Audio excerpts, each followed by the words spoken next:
2026-yilning 15-yanvaridan 28-fevraligacha mamlakatimizda aholi va qishloq xo'jaligini ro'yxatga olish tadbiri o'tkaziladi. Bu kabi muhim tadbir mamlakatimizda so'nggi 37 yil ichida birinchi marta o'tkazilmoqda.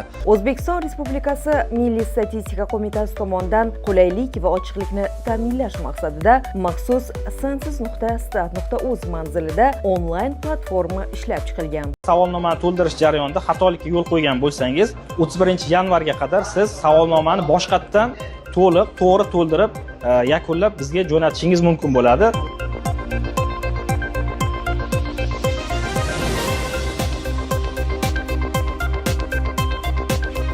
Davlatimiz rahbarining 2025-yil 19-sentyabrdagi aholi va qishloq xo'jaligini ro'yxatga olish bo'yicha farmoni ijrosini ta'minlash maqsadida Davlat kadastrlari palatasida ushbu ishlar ko'tarinki ruh bilan amalga oshirildi. E'tiborli jihati 14 ta hududda o'quv seminar treninglar tashkil etildi.